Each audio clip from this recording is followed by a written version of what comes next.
우리 함께 마음을 모으고 하나님 앞에 예배 드리겠습니다. 먼저 참회 기도 하나님 앞에 드리겠습니다. 기도하겠습니다. 우리의 영원한 피난처가 되시며 환난 중에 만날 도움이 되시는 하나님 아버지, 코로나로 인해서 일상의 소중함이 다 사라지고 이제는 이런 모습조차 익숙해져 버린 우리들의 자화상을 주께 고백합니다. 이것을 알게 하신 성령 하나님께 감사를 드리며 참으로 영과 진리로 예배할 때가 온다고 말씀하셨는데, 하나님, 오늘의 예배가 영과 진리의 예배가 되게 하셔서 세상에서의 삶이 다시 예배가 되는, 서로 교통하는 영적인 은혜가 우리 안에 있게 하여 주시옵소서. 코로나19로 인해서 우리 안에 믿음을 하나님께서 확인하신다면, 주님, 우리들에게 참된 믿음이 에스겔 골짜기에 마른 벼같이 살아나게 하시고 예배가 예배되게 이끄시는 성령 하나님의 인도하심을 따라갈 수 있도록 역사해 주시옵소서. 지난 일주일 동안의 삶을 내려놓고 그리스도를 품지 않고 살았던 공간이 어디인지, 그리스도를 품지 않고 살았던 시간이 언제인지 곰곰하게 묵상하면서 다시는 이런 나태함과 믿음 없는 선택과 결정을 하지 않도록 우리에게 남다른 분별력과 충만함을 도집혀 주시옵소서. 각자 느끼는 고통의 무게는 다를지라도 온 땅이 겪고 있는 지금의 사태로 인해서 눈물과 한숨과 질병에 사로잡혀 있는 소자 한 사람을 향한 기도 하지 않았던 것도 주 앞에 이 시간 회개합니다. 회개의 영이 주시는 진실함으로 매일매일을 한없는 주님의 사랑으로 살도록 역사하여 주시옵소서. 오늘도 드려지는 예배가 하나님과 영적인 깊은 사귐이 있게 하셔서 이제는 더욱 하나님께 단단히 묶여지는 우리 모두가 되게 은혜 베풀어 주시옵소서. 이제 하나님과 나만이 아는 죄를 계속해서 참회하고 고백하도록 하겠습니다.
여기 우리 하나님 아버지의 용서의 말씀이 있습니다.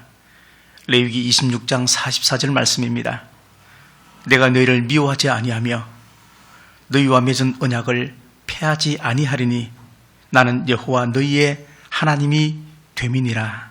아멘.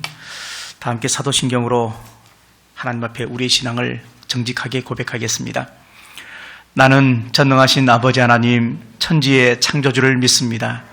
나는 그의 유일하신 아들 우리 주 예수 그리스도를 믿습니다. 그는 성령으로 잉태되어 동정녀 마리아에게서 나시고 본디오 빌라도에게 고난을 받아 십자가에 못 박혀 죽으시고 장사된 지 사흘 만에 죽은 자 가운데서 다시 살아나셨으며 하늘에 오르시어 전능하신 아버지 하나님 우편에 앉아 계시다가 거기로부터 살아있는 자와 죽은 자를 심판하러 오십니다. 나는 성령을 믿으며 거룩한 공교회와 성도의 교제와 죄를 용서받는 것과 몸의 부활과 영생을 믿습니다. 아멘. 찬송가 27장 함께 찬양하시겠습니다.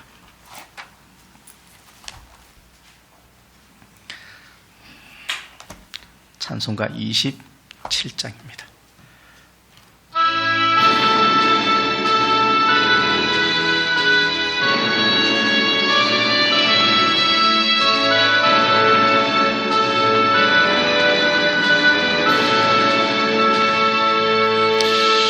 빛나고 높은 보좌와 그 위에 앉으신 주 예수 얼굴 영광이 해같이 빛나네. 해같이 빛나네. 지극히 높은 위엄과 한없는 자비를 무천사 소리 하파여 늘 찬송 드리네. 늘 찬송 드리네. 영축을 나를 살리려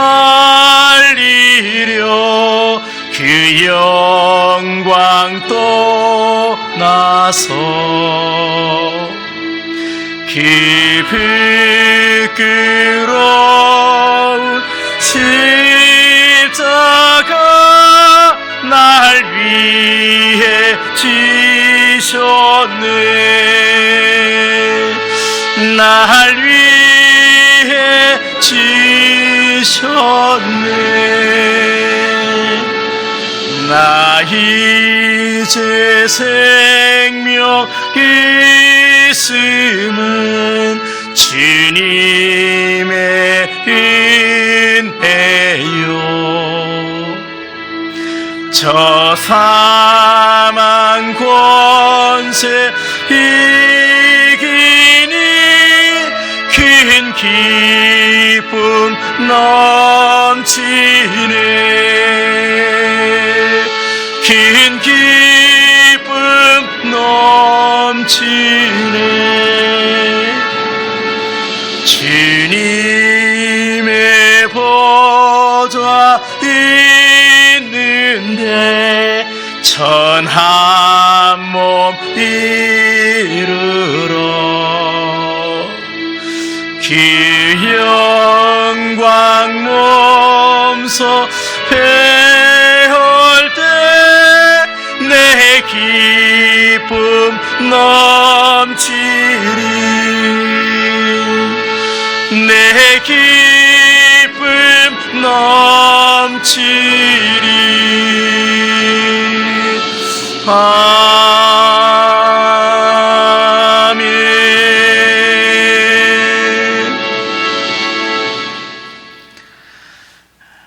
이 시간 다 함께 기도하실 때 우리 이명호 전사님 대표로 기도하겠습니다.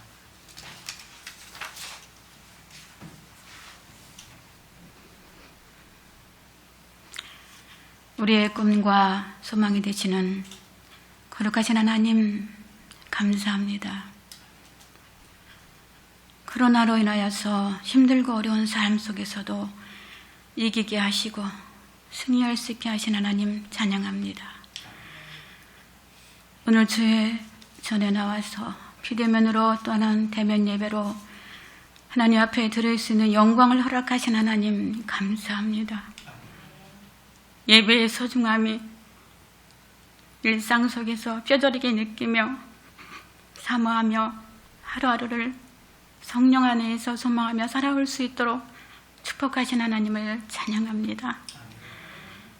코로나라는 이 눈에 보이지 않지만 그러나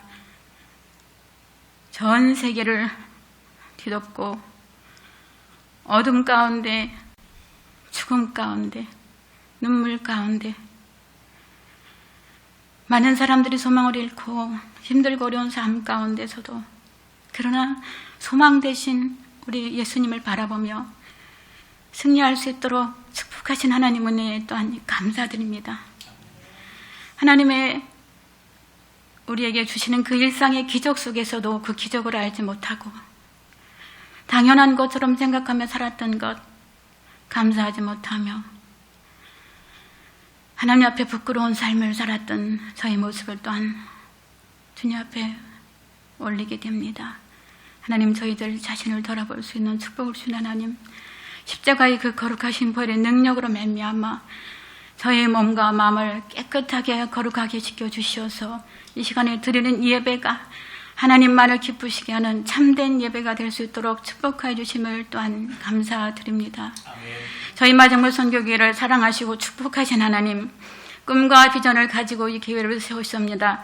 하나님 은혜 가운데 여기까지 왔사옵나이다. 앞으로도 주는 부르시는 그날까지 이 교회가 건강한 믿음의 공동체로 세워지게 하시며 구제와 또한 선교를 위해서 힘쓰고 애쓰는 교회로 세워나갈 것을 또한 믿고 감사드립니다. 아멘. 하나님께서 또한 은혜 가운데 또 셀을 조직하게 하시고 셀원들과 한마음 한뜻으로 이 교회가 더욱더 부흥되기 위해서 이제 시작하였사오니 하나님께서 시작하게 하셨사올진데 이제 하나님 더욱더 저희들이 한마음 한뜻이 되어서 이 교회를 세워나가는 일에 힘쓸 수 있도록 성령 하나님께서 꼭 역사하여 주시기를 원하고 바랍나이다.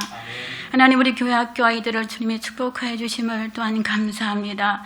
이렇게 온라인으로 공부를 하게 되며 여러 가지로 막히는 것들이 많아서 우리 아이들이 참으로 답답하고 힘든 가운데 있지만 그래도 하나님 하루하루를 견딜 수 있게 해주실 것을 또한 믿고 감사합니다. 어른들 또한 역시 마찬가지로 삶 속에서 참으로 여러 가지로 힘듭니다. 어렵습니다. 그러나 하나님, 우리에게는 꿈이 있고 소망이 있습니다. 내일이 있습니다. 예수님이 계시기 때문에 저희들은 힘차게 살아갈 수 있을 것으로 믿고 감사합니다. 연로하신 우리 어르신들의 건강을 주님께서 또한 지켜주시기를 원합니다. 오늘까지도 잘 살게 하셨사올진데 하나님께서 부르시는 그날까지 인내하게 하시고 믿음의 주님을 온전히 바라보게 하시며 소망을 지켜나갈 수 있도록 믿음 안에서 승리할 수 있도록 축복해 주실 것을 믿고 감사합니다. 우리 꿈의 학교도 하나님께서 지켜주시옵소서. 마음껏 뛰고 놀아야 됨에도 불구하고 이 코로나로 인하여서 억제되는 가운데 모이지를 못하고 있사오니 하나님 속히 자유스럽게 우리 아이들이 뛰어놀 수 있도록 자유를 허락하여 주시기를 소망합니다. 우리 사람들에게 이 씌워진 이 입에 이 마스크가 썩게 벗겨지게 하시고 하나님께서 주시는 그 자연의 공기를 마음껏 누릴 수 있는 그날을 속히 또한 허락하여 주시기를 소망하고 바라옵나이다. 이 나라 민족도 축복하여 주시고 온 세계가 힘들고 어려운 상황 가운데 있습니다. 하나님 아버지 불쌍히 여겨 주시옵시기를 소망합니다. 관계가 막히고 또한 끊어지고 또 경제가 너무나 어려운 상황 가운데 있습니다. 하나님 자비를 베풀어 주시옵시고 나와 나의 모든 죄, 우리 모두 죄악을 용서하여 주시기를 소망하며 십자가 앞에 모두 앞에 주님 앞에 나와 예배하며 그 많은 자기 죄를 고백할 수 있도록 성령님께서 도와주시기를 기도합니다. 나의 죄악으로 인하여서 우리의 죄악으로 인하여서 관계가 막혔습니까?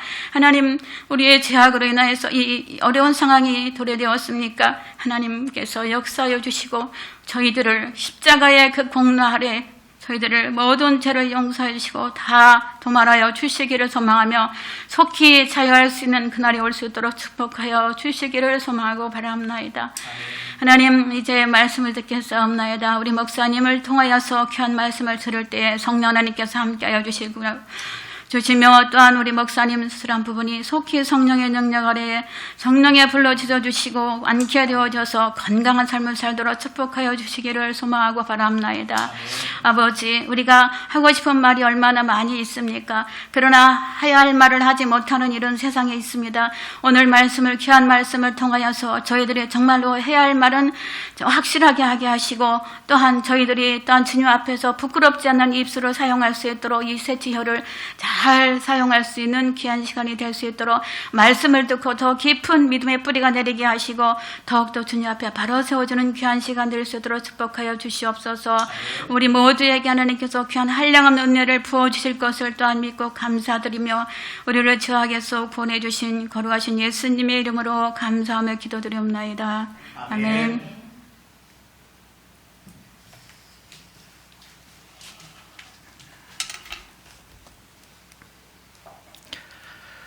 하나님 말씀 보시겠습니다. 오늘 우리에게 주신 하나님 말씀은 로마서 5장 1절부터 11절까지 말씀입니다. 신약성경 245페이지에 있는 로마서 5장 1절부터 11절까지 말씀을 다 함께 합독하도록 하겠습니다. 다 찾았으면 우리 한 목소리로 함께 합독하겠습니다. 시작.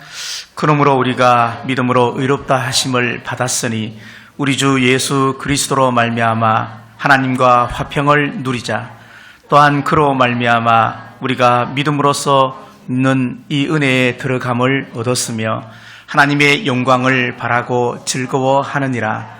다만 이뿐 아니라 우리가 환난 중에도 즐거워하나니 이는 환난은 인내를, 인내는 연단을, 연단은 소망을 이루는 줄을 알미로다. 소망이 우리를 부끄럽게 하지 아니함은 우리에게 주신 성령으로 말미암아 하나님의 사랑이 우리 마음에 부은 바 됨이니 우리가 아직 연약할 때에 기약대로 그리스도께서 경건하지 않은 자를 위하여 죽으셨도다. 의인을 위하여 죽는 자가 쉽지 않고 선인을 위하여 용감히 죽는 자가 혹 있거니와 우리가 아직 죄인 되었을 때에 그리스도께서 우리를 위하여 죽으심으로 하나님께서 우리에 대한 자기의 사랑을 확증하셨느니라. 그러면 이제 우리가 그의 피로 말미암아 의롭다 하심을 받았으니 더욱 그로 말미암아 진노하심에서 구원을 받을 것이니 곧 우리가 원수 되었을 때에 그의 아들의 죽으심으로 말미암아 하나님과 화목하게 되었은즉 화목하게 된 자로서는 더욱 그의 살아나심으로 말미암아 구원을 받을 것이니라. 그뿐 아니라 이제 우리로 화목하게 하신 우리 주 예수 그리스도로 말미암아 하나님 안에서 또한 즐거워하느니라. 아멘. 교회 소식입니다. 노회 가입이 이제 막바지에 와서 내일, 오늘이죠. 오늘 1시 반에 우리가 저희 교회 임시 당회장 목사님 따로 정해져 있는데 오셔서 한 30분 정도 안에 예배를 드리고 그 다음에 교회는 가입되었는데 담임 목사 청원권이 있기 때문에 아마 이제 오시게 될 겁니다. 와서 한 30분 정도만 이렇게 전체 순서를 진행하시고 그 다음에 가부를 물으시고 하면 되는데 또 서명도 다 이렇게 하셔야 됩니다. 그래서 앞에 보면 다 있으니까 서명도 같이 좀 이렇게 해주시면 감사하겠습니다. 비대면 예배가 계속되고 있지만 다음 주부터 저희가 대면 예배로 돌리겠습니다. 다음 주부터. 그래서 이번 주는 추석 연휴도 있고 해서 그냥 영상으로 대체하고 다음 주부터는 정상적인 주일날 모이도록 그렇게 할 테니까 잘 참고하셔서 아침에 교회학교 예배도 있습니다. 그렇게 해서 드릴 테니까 주중에 셀별로 또 교회 단톡을 잘 보셔서 참고하시면 좋겠고요. 성경 필사 우리 요한복음 쓰고 있습니다. 아마 지금쯤에는 한 일주일치 정도만 남겨놨는 분도 계실 것이고 또 성실하게 잘 쓰셨는데 앞당겨 쓰신 분은 이미 다 쓰신 분도 있다고 제가 들었습니다.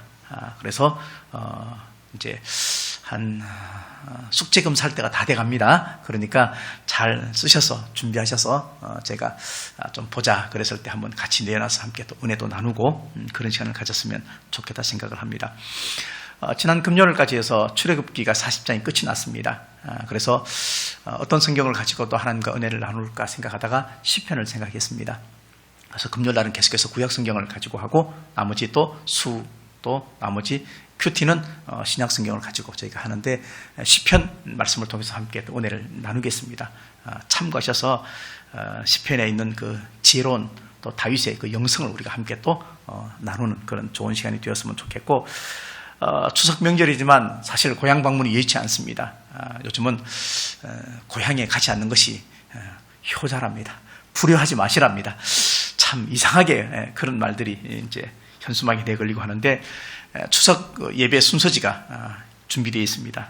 가셔서 잘 사용을 하시고, 또 추석 명절 때 예배를 드리고자 하시는데 조금 상황이 애매하다 그러시면 네, 저를 마음껏 활용하십시오. 그러면 제가 예배를 함께 또 드리고 교제를 나누도록 그렇게 하겠습니다. 셀 조직은 지난주에 다 발표가 되었습니다. 셀의 상황을 저한테 이렇게 보고를 좀 해달라고 제가 부탁을 드렸는데, 보고하신 분이 계시고 또 안 하신 분이 계셔요. 그래서 잘 좀 보고를 해주시면 좋겠다 생각을 하고요. 오늘 우리 반가운 분이 오셨습니다. 우리 최효숙 집사님 오셨는데, 저하고 몇 번 이제 만남이 있었습니다. 구면이시고 너무 이렇게 정숙하시고 또 큐티도 보시면서 신앙생활을 나름 잘 하고 계시는 분이신데, 우리 잠깐 한번 일어나시겠습니까? 우리 박수하겠습니다. 자, 환영의 박수하겠습니다. 네, 고맙습니다. 감사합니다. 네.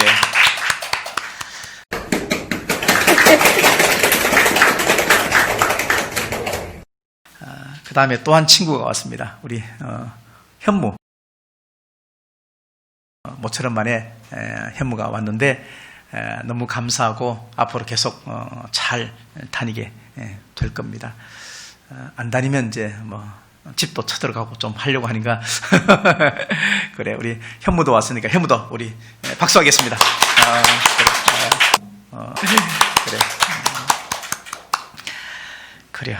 다른 광고는 주보를 또 참고해 주시고, 앞에 있는 빵도 좀 가져가시고 또 교제하고, 대신 식사는 하지 않도록 그렇게 하겠습니다. 다른 광고 없으면 우리 찬송가 183장 부르시면서 준비하신 헌금 하나님께 드리겠습니다. 183장입니다.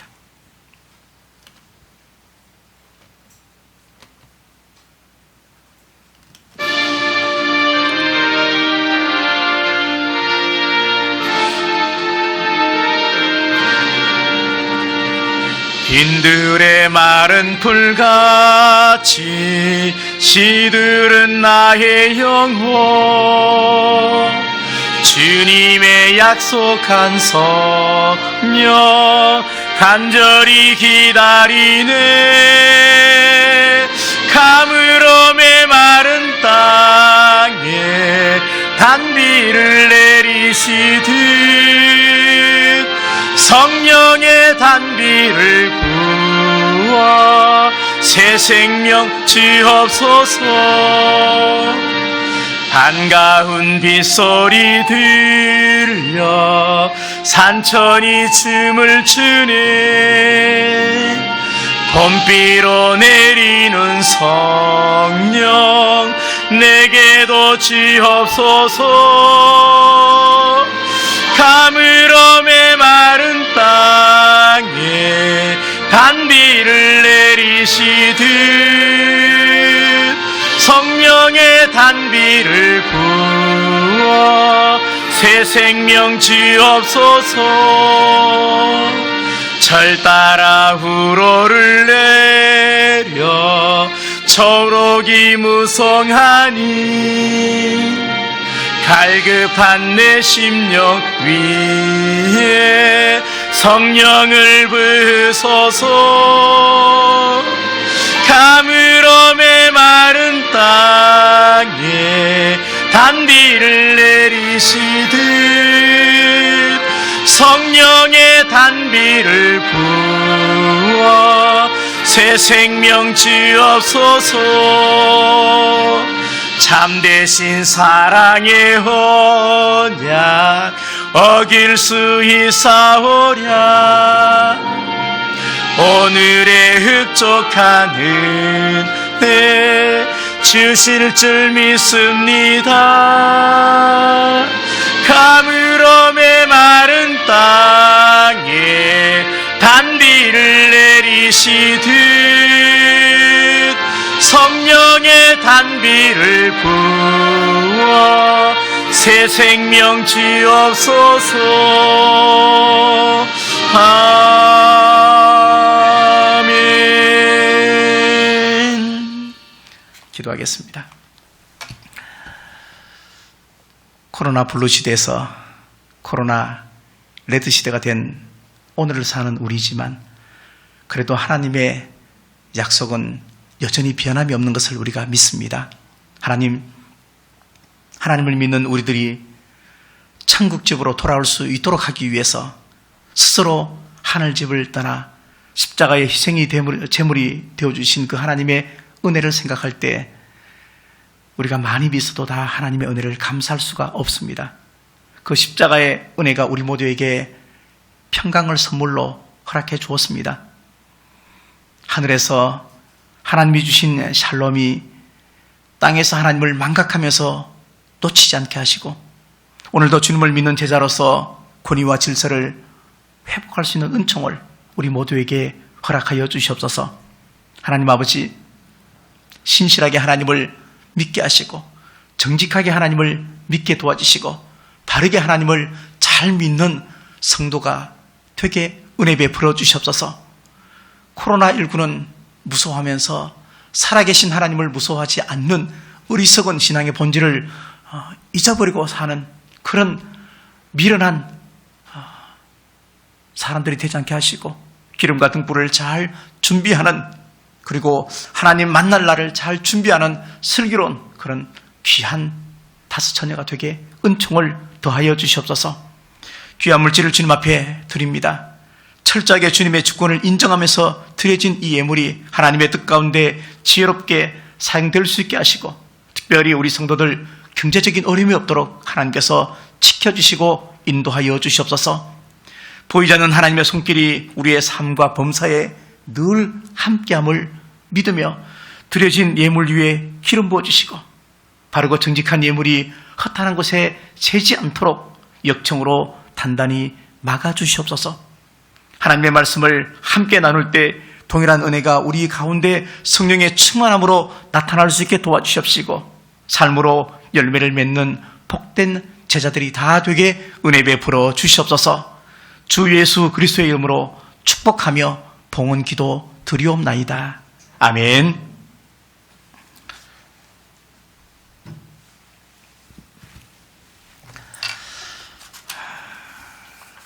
초등학교 아들이 소풍을 갔다 왔습니다. 초등학교 아들이 소풍을 갔다 왔는데 화가 나서 왔어요. 그래서 왜 화가 났는지 물어보니까 소풍을 간 그날도 선생님이 숙제를 냈다는 거예요. 자, 이쯤 되면 사실 화가 좀 날만 합니다. 그죠? 소풍 가서 즐겁게 놀았는데 숙제를 냈으니까 아이가 화가 날 법한데 그래도 숙제를 해야겠다 하는 생각을 가졌는지 아이가 방으로 들어갔습니다. 들어간 지 딱 2분 만에 방에서 나오는 겁니다. 그래서 숙제 다 했니? 라고 물어보니까 다 했다는 거예요. 아니 도대체 그렇게 화를 내고 들어갔는데 2분 만에 할 숙제를 가지고 왜 화를 냈을까? 그러고 이제 그날 지나갔습니다. 다음날 아들이 학교 갔다 와서 하는 말이, 아빠, 나 어제 그 숙제 낸 것 학교에서 1등 먹었다? 이렇게 말하는 거예요. 아니 2분 만에 쓰고 쓴 그 숙제가 어떻게 1등을 맞았을까? 그래서 이 아버지가 아들 몰래 책상에 가서 그 숙제한 것을 보았습니다. 숙제는 뭐냐면 소풍 때 청와대를 견학하고 왔는데 청와대를 견학한 소감을 적어라 하는 것이었습니다. 딱 한 줄 적혀 있었습니다. 이렇게 적혀 있었습니다. 나는 오늘 내가 살 곳을 미리 갔다 왔습니다. 이렇게 적어요. 선생님이 그걸 딱 보더니만도 얘 1등이다. 그렇게 해서 상을 줬다 하는 이야기를 들었습니다. 사람은 두 가지 이름을 가지고 살아갑니다. 하나는 불려지는 이름이 있고 하나는 보여지는 이름이 있습니다. 우리도 불려지는 이름이 있죠. 이름이 있고 직분이 있고, 근데 그 이름과 직분이 풍기는 이미지에 보여지는 이름이 또 있습니다. 우리는 적어도 예수 믿는 사람이라면, 적어도 하나님을 정직하게 믿는 사람이라면 불려지는 이름과 그리고 보여지는 이름은 같아야 합니다. 그죠? 같아야 되겠죠. 자, 3년 반 동안 비가 오지 않았습니다. 엘리야를 이야기하는 것입니다. 근데 3년 반 동안 비가 오지 않았을 때 엘리야가 하나님 앞에 기도했던 모습이 생각이 납니다. 성경을 열왕기상의 18장에 자세히 보면 엘리야가 땅에 무릎을 꿇고 하나님 앞에 납작 엎드려서 기도를 합니다. 이 모습은 신하가 왕 앞에서 하는 기도의 태도의 모습입니다. 이 말은 엘리야가 정말로 하나님을 왕으로, 그리고 자신은 신하로 그렇게 철저하게 자각하고 지금 기도하는 것입니다. 왕이신 하나님께, 천지를 창조하신 그 하나님 앞에, 그리고 만유의 주가 되시는 그 하나님 앞에 지금 기도하고 있는 모습입니다. 여러분은 하나님을 어떻게 알고 있고 또 어떻게 믿고 있습니까? 여러분은 기도할 때, 예배를 드릴 때, 삶을 살아갈 때 정말로 땅에 납작 엎드린 엘리야와 같은 그런 그 마음을 가지고 하나님을 인식하고 살아가십니까? 성경은 분명히 우리에게 말씀하셨습니다. 너희가 하나님을 높이면 하나님도 너희를 높여주겠다. 반대로 내가 하나님을 낮추면, 하나님을 멸시하면, 하나님을 모른다 부인하면 우리는 말석에도 앉을 수 없습니다. 남에게 소개하는 하나님, 내가 예수 믿기 때문에 남에게 소개하는 하나님, 내가 기도할 때 기도 속에서 고백하는 그 하나님과, 그리고 내 마음속에 있는 하나님과, 그리고 내가 믿는 하나님과 같아야 합니다. 이것이 다르면 안 됩니다. 이것을 가지고 외식한다 그렇게 말합니다. 이것을 가지고 이중적이다 그렇게 말합니다. 이것을 가지고 다른 말로 하면 하나님을 온전히 믿지 않는다 그렇게 이야기를 합니다. 입은 삐뚤어져도 말은 바로 해야죠. 하나님을 잘 믿는 사람의 특징이 오늘 본문에 나와 있습니다. 2절 말씀 보니까 이렇게 말합니다. 하나님을 정말로 잘 믿는 사람은 하나님의 영광을 바라고 하나님을 즐거워한다 그렇게 말합니다. 11절 마지막에도 보니까 하나님을 즐거워한다 그렇게 말합니다. 하나님을 통해서 믿는 어떤 기적, 하나님을 통해서 주어지는 어떤 그런 것들을 목적하는 것이 아니고 하나님 자체가 즐겁다는 얘기예요. 하나님이 즐겁다는 거예요. 그래서 이런 사람은 당연히 하나님의 영광을 생각을 합니다. 변화된 사람의 삶의 모습을 오늘 성경은 또 다르게 이야기하는데 그것은 하나님과 화목되었다 그렇게 말합니다. 하나님과 화평하다 그렇게 말합니다. 이것은 이제 우리가 정말로 하나님을 믿고 있는 것이고, 그리고 하나님을 만났다는 것이고, 그리고 하나님을 내가 모시고 산다는 얘기입니다. 하나님과 화목해졌고 하나님과 화평해졌다. 이것은 내가 정말로 하나님을 믿는다는 고백입니다. 우리가 예수님을 믿기 전에는 하나님과 우리 사이는 적대 관계였습니다. 같은 편이 아니었습니다. 사람이 아니고 하나님과 같은 편이 아닌데 어떻게 우리가 행복할 수가 있겠습니까? 창조주 하나님, 만복의 근이신 그 하나님과 적대 관계에 있는데 그분과 화목하지 않은데 우리가 어떻게 편안할 수가 있겠습니까? 그러나 예수님을 믿고 하나님과 화해하고 하나님과 평화를 선포하고 종전선언을 하면 그때부터 우리의 삶은 진짜 샬롬이 이어진다는 것입니다. 이렇게 하나님과 화해한 사람은 또 다른 기가 막힌 변화가 있습니다. 그것은 뭐냐면 오늘 말씀에 환난도 자랑한다는 얘기입니다. 자, 이것은 말도 안 되는 얘기입니다. 나한테 어려움이 왔고 나한테 고난이 왔고 나한테 환난이 왔는데 어떻게 환난을 자랑할 수가 있겠습니까?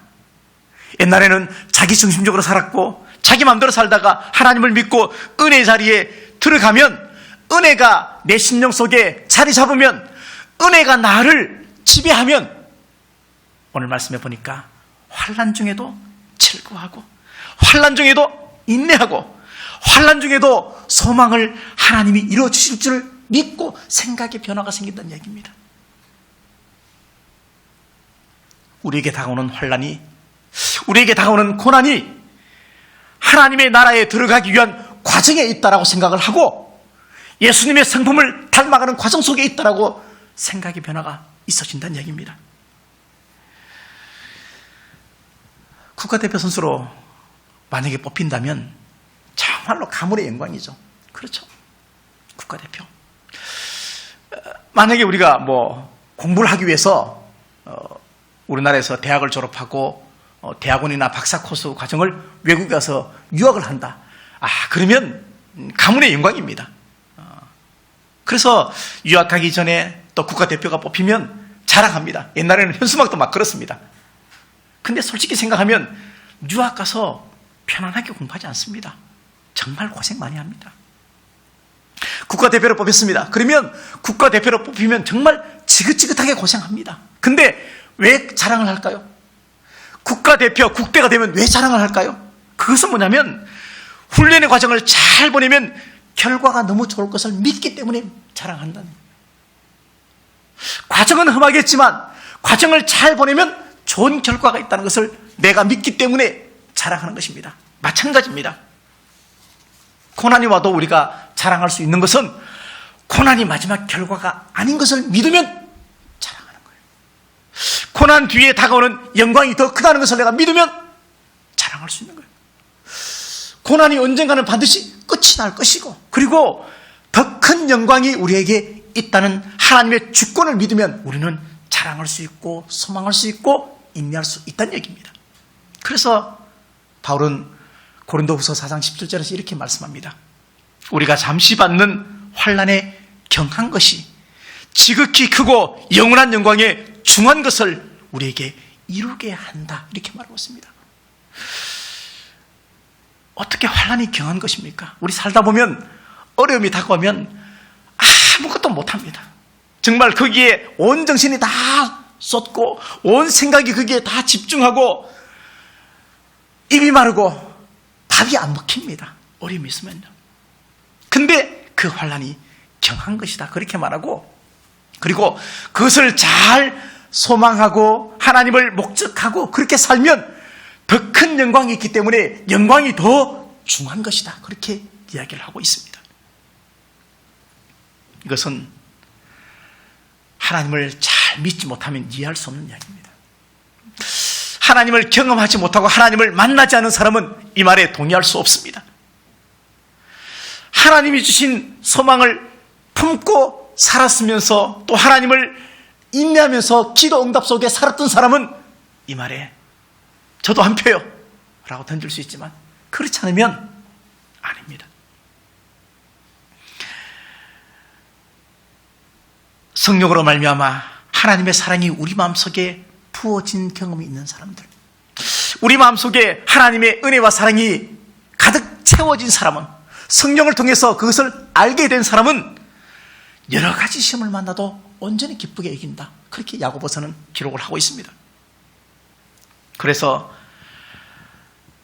그 시험과 고난과 환난이 나를 하나님의 사람으로 다듬어 가시고 예수님의 성품으로 다듬어 가시기 때문에 오히려 그 고난에 내가 매이지 않는다, 고난에도 자유할 수 있다, 그렇게 감히 고백할 수가 있는 것입니다. 하나님의 주권은 내가 어려움을 당해도 자랑할 수 있게 만듭니다.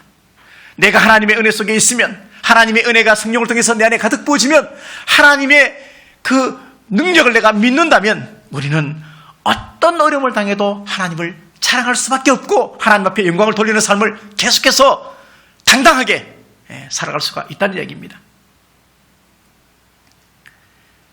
하나님께서 우리를 절대 망하지 않도록 하십니다.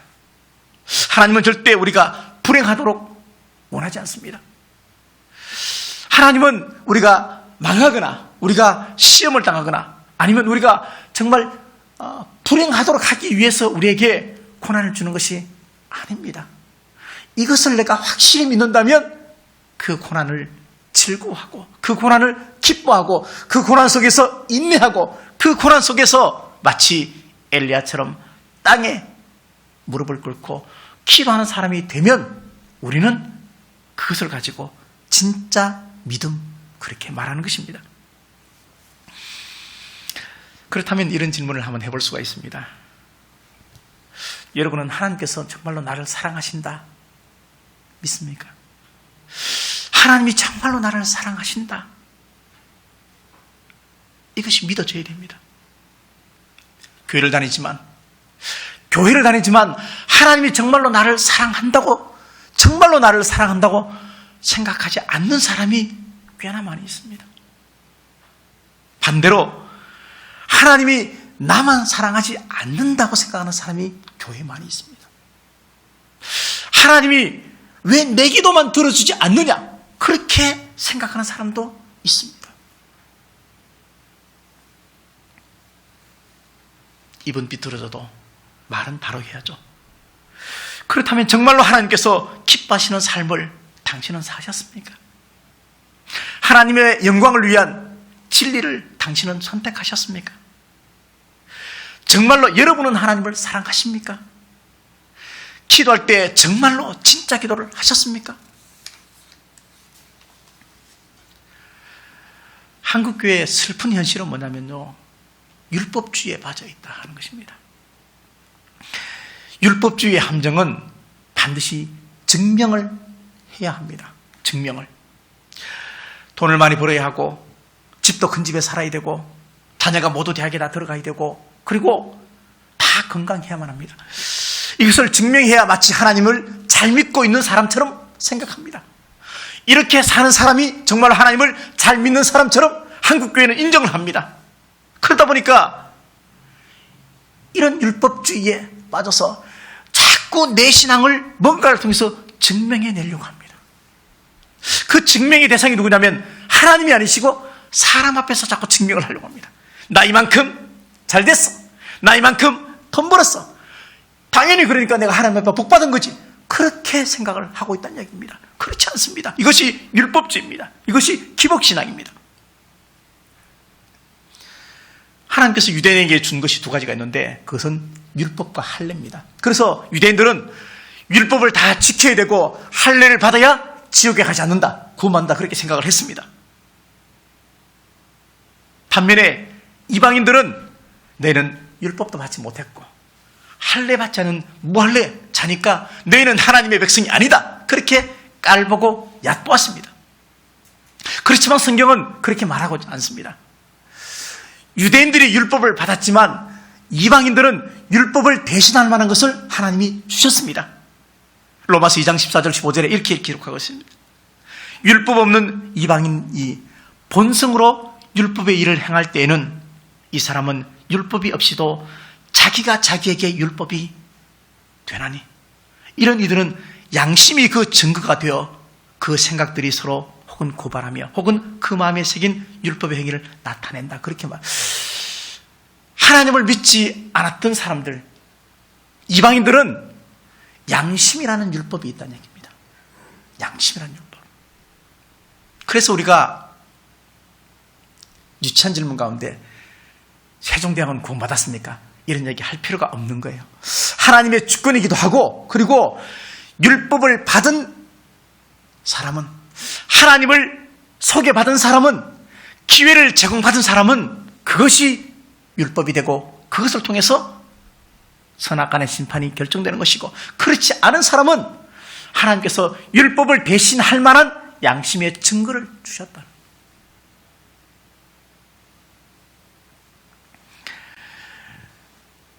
그래서 유대인들에게는 세 가지의 죄가 있습니다. 첫 번째는 뭐냐면 고집입니다. 유대인들 고집이 셉니다. 아이러니하게 예수 오래 믿은 사람이 고집이 셉니다. 두 번째는 뭐냐면 판단합니다. 유대인들이 얼마나 신앙을 저울질하면서 판단하는지 모릅니다. 안타깝게 교회 오래 다닌 사람이 판단을 잘합니다. 세 번째, 그러면서 유대인들은 반복적으로 율법을 자기들이 어기면서 그리고 율법을 지키라고 말을 합니다. 율법 받는 것이 중요한 것이 아니고, 할례 받는 것이 중요한 것이 아니고, 유대인이라는 사실이 중요한 것이 아니라는 얘기입니다. 성경은 표면적인 유대인이 아니요, 표면적인 육체의 할례가 아니다, 그렇게 말하면서 오직 이면적 유대인이 유대인이며 할례는 마음에 하라, 그렇게 얘기를 하고 있습니다. 너무나 중요한 얘기입니다. 교회를 다니는 것보다 예수님이 잘 믿는 것이 훨씬 더 중요합니다. 직분을 받는 것보다 직분을 주신 하나님 앞에 충성을 다하는 것이 본질입니다. 참 유대인이 되어라, 그렇게 말합니다. 너희가 유대인이냐 이방인이냐 이것이 중요하지 않다는 얘기입니다. 진짜 유대인이 되어라는 얘기입니다. 마음의 할례 받고 성령과 동행하는 사람이 되어라, 그렇게 성경은 말씀을 하고 있습니다. 하나님이 정말로 우리를 사랑하지 않을까요? 정말로 하나님이 우리를 사랑하지 않을까요? 우리가 아직 죄인 되었을 때 그리스도께서 우리를 위하여 자기 아들을 내어주셨습니다. 우리가 아직 죄인 되었을 때, 우리가 아직 예수님을 믿지 않았을 때에도 하나님은 우리를 사랑하셨습니다. 우리가 예수 믿는 삶을 살아가면서 넘어지고 엎어졌을 때에도 하나님은 우리를 여전히 사랑하셨습니다.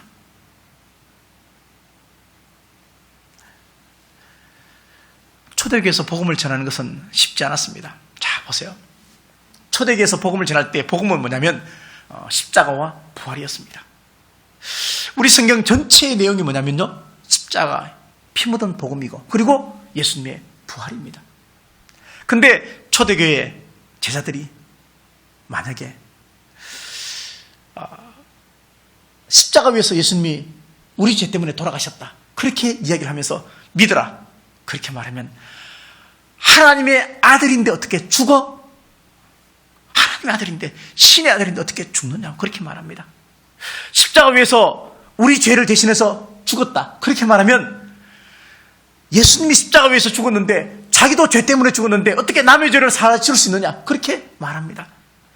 여러 가지 장애물이 있었지만, 근데 복음을 전하기가 너무너무 어려웠지만, 그러나 바울은 십자가를 부끄러워하지 않았습니다. 내가 복음을 자랑했습니다. 여러분 어떻습니까? 요즘은 직장 가면 그렇게 묻는답니다. 직장에 가면은, 야, 너 어제 교회 갔다 왔어? 이렇게 묻는답니다. 교회 갔다 왔어? 교회 가지 말라는 얘기죠. 교회 갔다 오는 사람들을, 교회 다니는 사람을 마치 죄인처럼 취급을 합니다. 사람들은 말합니다. 뭐 교회 다녀도 뭐 다 병 걸리고, 교회 다녀도 뭐 다 코로나 걸리기도 하고, 교회 다녀도 뭐 대학 떨어지기도 하고, 아이 교회 다니는 것하고 안 다니는 거 뭐가 차이나, 그렇게 말합니다. 그렇지만 그럼에도 불구하고 우리는 결코 십자가를 부끄러워하면 안 됩니다. 예수님을 똑바로 믿지 못하는 나는 부끄럽지만 하나님을 부끄러워하면 안 된다는 얘기입니다. 분명한 사실입니다. 하나님과 화목한 사람, 하나님을 정말로 진짜 사랑하는 사람의 잘하는 특기가 하나 있는데, 그것은 바로 순종입니다. 그 순종도 절대 순종입니다. 계산해보고 따져보고 순종하는 것이 아니고, 하나님의 말씀이라면 절대 순종하는 것은 입은 삐뚤어져도 말을 바로 하는 사람이 순종 잘하는 사람이겠죠. 그래서 교회가 건강해지려면 하나님 말씀에 순종하는 사람이 많아지면 교회가 정말로 건강해집니다. 자, 유명한 탤런트가 음료수 선전을 했어요. 자, 톱 탤런트가 음료수 선전을 착 하고 맛있다고 사 먹으라고 그렇게 선전했어요. 그리고 자기는 그 음료수 안 먹어. 그거 욕할 것 없어요. 그 사람의 자유예요. 근데 예수 믿는 사람은, 하나님 믿는 사람은 그렇게 하면 안 된다는 거예요. 보통 사람들이 좋아하는 직업 중에 끝에 글자가 사자가 들어가는 직업을 참 좋아합니다. 그죠? 어떤 게 있습니까? 의사, 판사, 변호사, 장의사? 혹시 목사는 포함될까요? 자, 근데 끝에 있는 그 사자가 그냥 똑같은 한 글자의 사자라고 생각하지만 아닙니다. 보통 선비사자 이렇게 생각을 하는데 그렇지 않습니다. 판사나 검사할 때 사자는 일사자를 씁니다. 변호사, 법무사, 세무사 이 사자는 선비사자를 씁니다. 근데 목사의 사자는요, 스승사자를 씁니다. 틀립니다. 자, 여기에도 우리가 의미가 있죠. 꼭 목사만이겠습니까? 하나님을 믿는 사람은 하나님에게 위임받은 친권대사입니다. 그래서 우리가 잘 못 살면, 내가 잘 못 살면 누가 욕 얻어먹느냐? 하나님께서 욕 얻어먹습니다. 왜? 하나님이 우리에게 고난을 위임해 줬기 때문에 그렇습니다. 하나님께서는 우리가 하나님에게 그냥 아버지 이렇게 불렀을 뿐인데도 하나님은 우리를 의롭다고 인정해 주셨습니다. 내가 예수 믿습니다. 그렇게 고백만 했을 뿐인데 창조주 하나님이 우리의 아버지가 되어주셨습니다. 이런 일이 어떻게 있을 수가 있습니까? 세상에서는 나를 증명하려면 여권을 가져가거나 민증을 가져가거나 가져가야 됩니다. 근데 하나님 앞에서 나를 증명하려면 이런 것이 아무런 소용이 없습니다. 하나님 앞에 나를 증명할 수 있는 유일한 것은 뭐냐면요, 믿음입니다. 근데 그 믿음을 누가 보증하느냐? 성령께서 보증해 주시는 거예요. 성령께서. 이 성령은 구약에 계셨습니다. 그죠? 천지 창조할 때, 우리를 창조할 때 성령 하나님, 삼위일체 하나님이 계셨습니다. 근데 예수님이 십자가 위에서 죽고 부활하시면서 이제 나 대신 또 다른 보혜사를 보내주겠다, 그렇게 약속하셨어요. 그러면 그때 성령은 뭐고 신약의 성령은 뭘까? 그러면 성령이 원래 계셨는데 또 다른 성령은 뭘까? 구약시대의 성령은 한 사건, 한 개인에게 임했지만 사역이 끝나면 다시 올라가셨습니다. 근데 예수님께서 부활하시고 승천하시면서 다시 보내주신 성령은 우리 안에 내주하십니다. 안 떠나가신다는 얘기예요. 그래서 그 성령을 통해서 우리가 많은 은혜의 길로 갈 수 있는 통로가 성령을 통해서 우리에게 부어지는 것입니다. 소망이 우리를 부끄럽게 하지 않는다, 그렇게 말하고 있습니다. 근데 소망이 품어지는 것도 성령께서 품어주게 해야 품어지는 것입니다. 성령이 계시기 때문에 우리는 구세주가 필요하다는 것을 알게 되었습니다. 성령이 계시기 때문에 내가 죄인인 것을 깨닫게 되었습니다. 성령이 내 안에 내주하기 때문에 우리는 기준이 세워지고 분별력이 세워지고 이렇게 살면 안 되고 이렇게 살아야 한다, 우리 속에 분별력이 세워지는 것입니다. 가장 중요한 것은 성령이 내 안에 오셨기 때문에 하나님의 아들 예수님이 내 죄 때문에 죽었다는 사실을 내가 믿게 되는 것입니다. 그래서 우리의 믿음에 성령이 없으면 안 됩니다. 내가 구원받았다, 나는 중생했다, 나는 거듭났다, 어떻게 할 수 있습니까? 성령을 통해서 깨닫게 하시는 첫 번째 은혜는 회개입니다. 그래서 내가 아무리 울어도, 내가 아무리 말을 잘해도, 내가 아무리 교회 충성해도 내가 죄인인 것을 인정하지 않는 사람은 자신의 중생 문제에 대해서 다시 한번 확인해 봐야 합니다.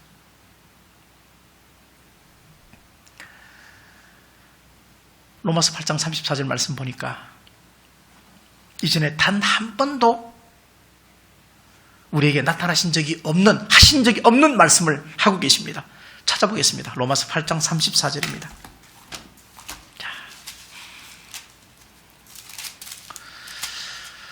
로마서 8장 34절.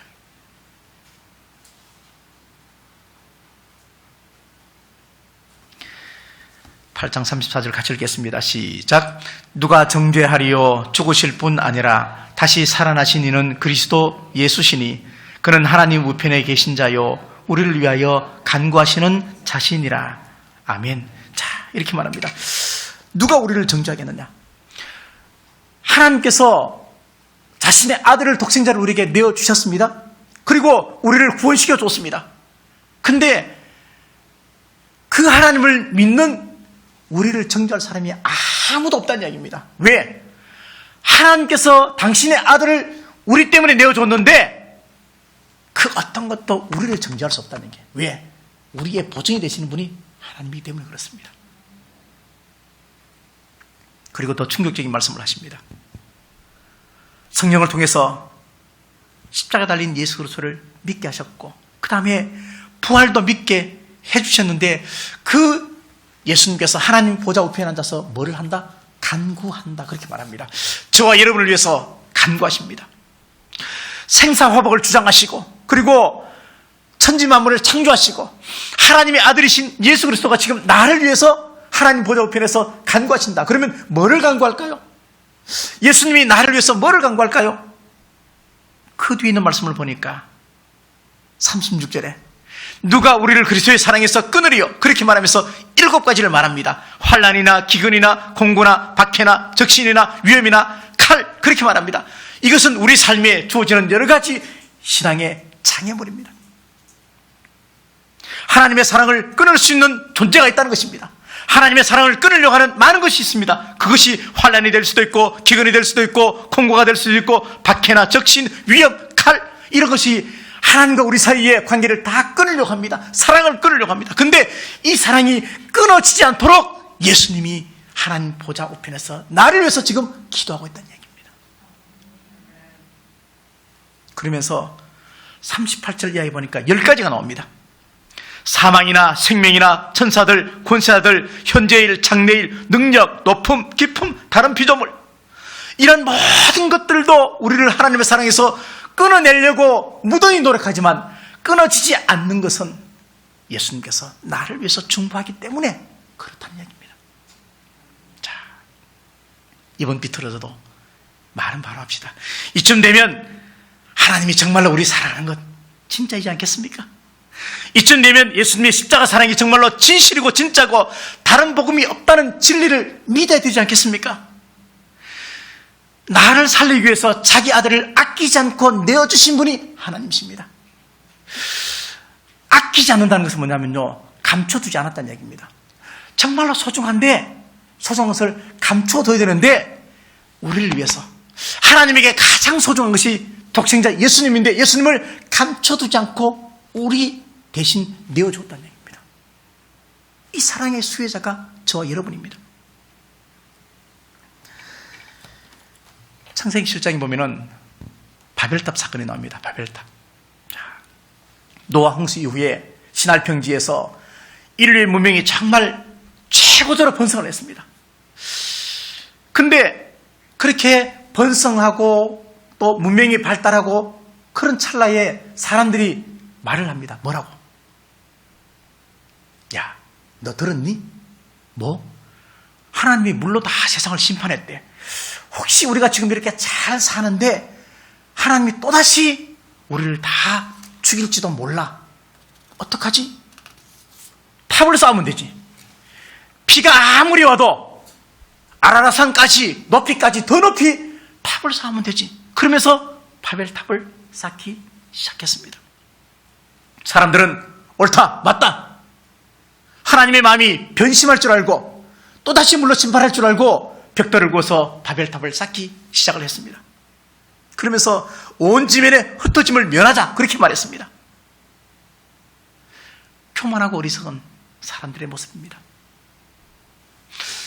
하나님을 잘 믿고 신실하게 믿는데 하나님 잘 믿는데 별로 복받은 게 없는 것 같아. 그렇게 생각하지 마십시오. 나 하나님 별로 잘 안 믿는데 나 벌도 별로 안 받네. 그렇게 착각하지 마십시오. 하나님 그렇게 띄엄띄엄 보시면 안 됩니다. 하나님은 다 저울질하고 있습니다. 그들은 하나님의 약속의 말씀을 믿지 못했습니다. 하나님께서 노아 홍수 때 모든 인류를 다 멸하시고 노아만 8가족을 살려주신 이후에 뭐라고 약속했냐? 다시는 내가 물로 심판하지 않겠다고 약속을 하셨습니다. 근데 그들은 하나님 마음의 약속의 그 말씀을 믿지 않고 바벨탑을 쌓으면서 물로 심판하실 것에 대해서 스스로 준비를 했습니다. 하나님의 약속의 말씀을 믿지 않았다는 얘기입니다. 그때 하나님이 어떻게 하셨습니까? 그들의 언어를 혼잡하게 했습니다. 그래서 서로 알아듣지 못하게 해서 온 지면에 다 흩어버렸습니다. 입은 다르게 말하지만 말이 삐뚤어졌습니다. 그렇죠? 다르게 말하는데 벽돌을 가져와 그러는데 물 가져옵니다. 그렇죠? 그런 상황이 되었습니다. 이 사건이 그대로 신약에 와서 마가의 오순절 다락방 120명이 모여서 하나님 앞에 기도했습니다. 근데 그 성령 충만한 120명은 입은 삐뚤어졌는데 말은 바르게 했습니다. 어떻게? 사용하는 언어가 다 달랐지만 어떤 말을 해도 자기 나라 말로 다 알아들었습니다. 그래서 바벨탑 사건과 오순절 마가다락방 사건은 서로 연결되어 있는 것입니다. 학교 다닐 때 공부를 잘 하셨습니까? 어떻게 학교 다닐 때 공부를 잘 하는 아이들 보면 물론 저도 거기에 포함됩니다. 근데 보면 이렇게 중요한 것, 공식, 그 다음에 외워야 될 것, 시험에 날만한 것은 꼭 빨간색 볼펜으로 언더라인을 착 치고 형광펜으로 표시를 잘 합니다. 그죠? 잘 합니다. 밑줄 그읍시다. 빨간 펜으로 밑줄 그읍시다. 다른 복음은 없습니다. 예수 그리스도 외에 다른 복음은 절대 없습니다. 오직 예수 그리스도 외에는 구원의 길이 없습니다. 입은 비뚤어져도 말은 바로 합시다. 우리 거짓말 하지 말고 정직하게 살아야겠습니다. 비록 우리의 삶이 부족해도 우리가 하나님의 은혜 가운데 살고 있다고 고백해야 되겠습니다. 마스크를 쓰면서 할 말도 잘 못하고 살지만 그러나 내가 예수 믿습니다. 예수 믿으면 구원받습니다.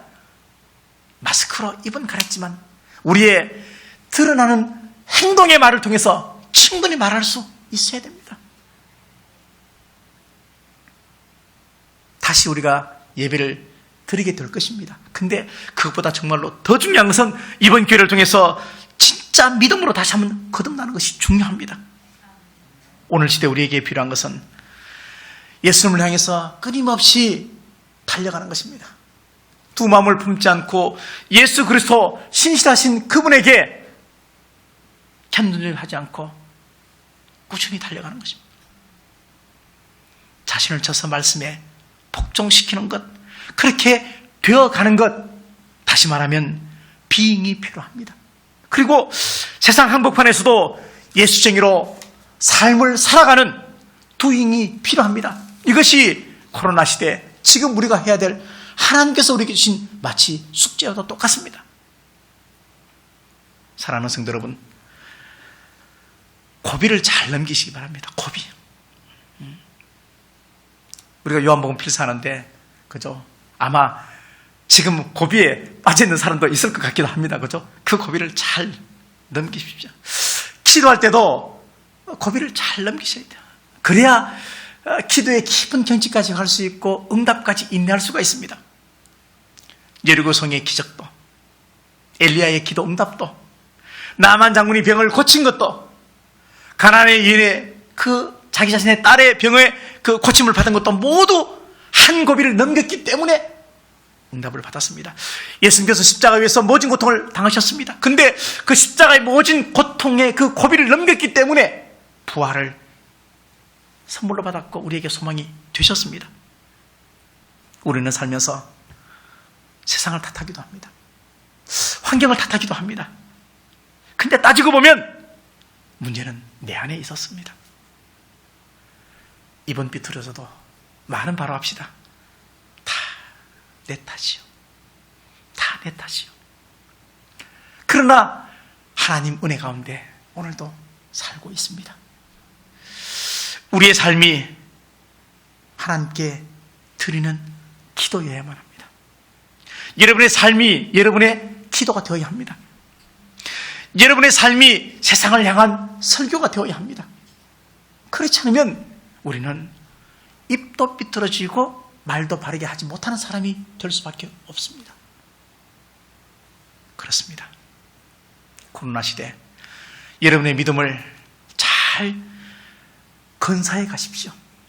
여러분의 신앙을 더 단단하게 하시기 바랍니다. 그러려면 예수 그리스도에게 매여야 되고, 그러려면 성령의 기름 부으심이 항상 있어야 하고, 성령의 은혜가 내 마음에 가득 부어져야 하루를 살고 그날을 보내고 일주일을 살고 1년을 살고 그 날들이 모여서 결국은 하나님 앞에 가게 될 것입니다. 우리가 아직 죄인되었을 때 그리스도께서 우리를 위하여 자기 아들을 우리에게 주셨습니다. 이 한 말씀만 우리가 마음속에 꼭 기억하면서 성령 받은 사람은, 은혜 충만한 사람은, 변화된 사람은, 그리고 하나님을 정말로 기뻐하는 사람은 하나님 앞에 영광을 돌리고 영원토록 그를 즐거워하는 그 사람이다. 그 사람이 나다. 그런 영적 자존감을 가지고 믿음으로 승리하는 우리 모든 성도들이 다 되시기를 간절히 바라겠습니다. 기도하겠습니다. 하나님 아버지, 내일 일을 알 수 없는 우리들의 삶이지만 그래도 두렵지 않는 것은 하나님을 신뢰하기 때문입니다. 우리의 생명이 잠깐 보이다가 사라지는 안개이지만 안개를 사라지게 하는 빛이신 하나님이 우리의 아버지가 되어주시기 때문에 오늘도 우리의 삶을 주께 의탁합니다. 코로나 때문에 많은 어려움과 장애가 있죠. 오늘도 하나님 앞에 예배를 드리며 다른 복음이 없음을 철저하게 다시 한번 고백합니다. 변함없이 길과 진리와 생명이신 예수 그리스도 앞에 믿음을 결단하고 성령께서 주시는 그 깨닫는 지혜로 환난마저도 감사로 받을 수 있는 우리의 성숙된 신앙이 되게 은혜 베풀어 주시옵소서. 진리 전쟁에서 승리할 수 있는 복음이 우리 안에 충만하게 역사하는 우리 모든 성도들이 다 되게 은혜 베풀어 주시옵소서. 존귀하신 예수 그리스도의 이름으로 감사하며 기도하옵나이다. 아멘. 우리 마지막 찬양하겠습니다. 412장입니다. 찬송가 412장.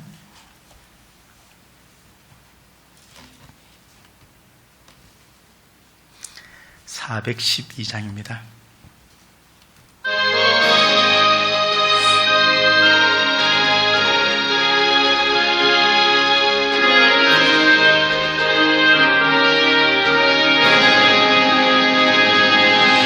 내 영혼의 깊은 데서 맑은 가락이 울려나네. 하늘 곡조가 언제나 흘러나와 내 영혼을 고이 사네.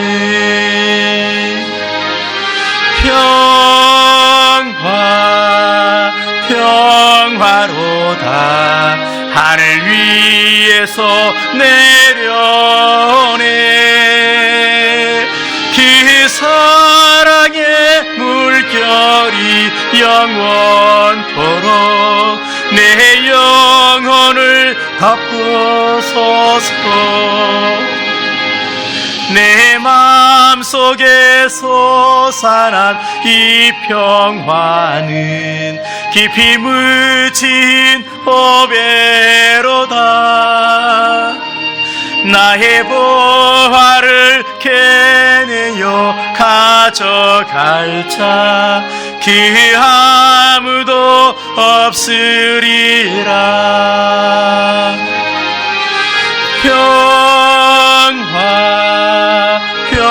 평화로다 하늘 위에서 내려오네. 그 사랑의 물결이 영원토록 내 영혼을 덮어서서 내 영혼의 평화가 넘쳐남은 주의 큰 복을 받음이라. 내가 주야로 주님과 함께해서 내 영혼이 편히 쉬네.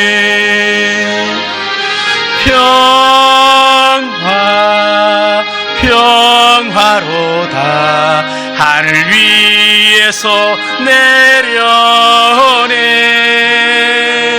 그 사랑의 물결이 영원토록 내 영혼을 덮어서서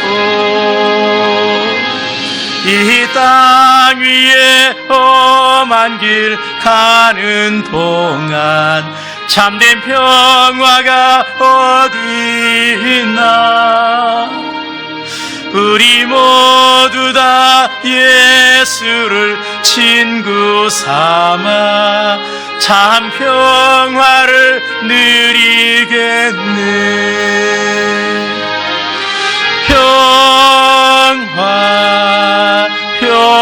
평화로다 하늘 위에서 내려오네. 그 사랑의 물결이 영원토록 내 영혼을 덮어소서.